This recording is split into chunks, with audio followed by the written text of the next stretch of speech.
નમસ્કાર દર્શક મિત્રો, કનેક્ટ ગુજરાતના સીજી એક્સપ્રેસ ન્યૂઝમાં હું આકાંક્ષા આપ સૌનું સ્વાગત કરું છું.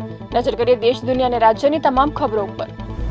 ગુજરાતમાં ગતરોજ રાજ્યમાં કોરોનાના નવા 108 કેસ નોંધાયા હતા. રાજ્યમાં એક્ટિવ કેસની સંખ્યા 461 પર પહોંચી છે. ગુજરાતમાં અત્યાર સુધીમાં 43 દર્દીઓ ડિસ્ચાર્જ થયા છે. આરોગ્ય વિભાગની માહિતી અનુસાર કોરોનાના કારણે એકનું મોત નીપજ્યું છે.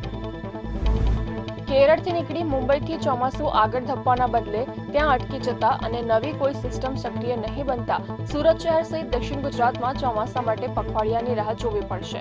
આમ દક્ષિણ ગુજરાતમાં 14-15 જૂન પછી વરસાદની પધરામણી થવાની હવામાન વિભાગ દ્વારા આગાહી કરાઈ છે.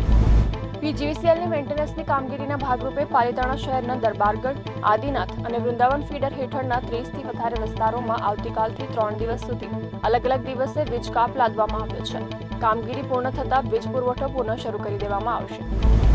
મધ્યપ્રદેશના ઝાબુઆમાં ગઈ મોડી રાત્રે ટ્રક સાથે અથડાતા વાનમાં મુસાફરી કરી રહેલા 9 લોકોના મોત નીપજ્યા હતા, જેમાં 4 બાળકો, 3 મહિલાઓ અને 2 પુરુષોનો સમાવેશ થાય છે. અકસ્માત સર્જી ટ્રક ચાલક ઘટના સ્થળેથી ભાગી ગયો હતો. દેશભરમાં કોરોના વાયરસના કેસોની સંખ્યા 4145 પર પહોંચી ગઈ છે.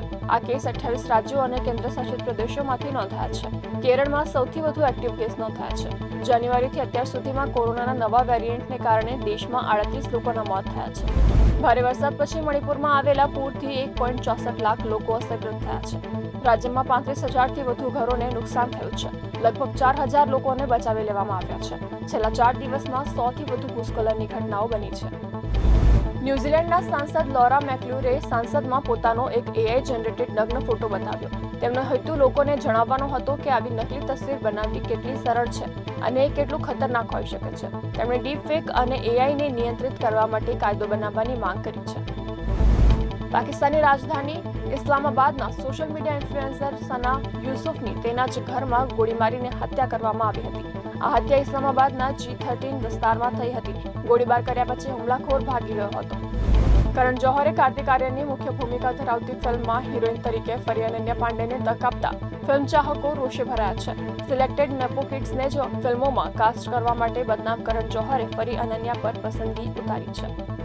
રણબીર કપૂરની ધૂમ 4નું શૂટિંગ આગામી વર્ષે એપ્રિલમાં શરૂ થાય તેવી ધારણા છે. હાલ આ ફિલ્મની સ્ક્રિપ્ટ ફાઇનલ થઈ રહી છે. ફિલ્મના દિગ્દર્શન માટે આયન મુખર્જીનું નામ લગભગ નક્કી મનાય છે. તો આ હતા કનેક્ટ ગુજરાતના આજનો સીજી એક્સપ્રેસ ન્યૂઝ. નવા સમાચારો અને વધુ અપડેટ માટે તમે જોડાયેલા રહો કનેક્ટ ગુજરાત સાથે. ત્યાં સુધી મને રજા આપશો. નમસ્કાર.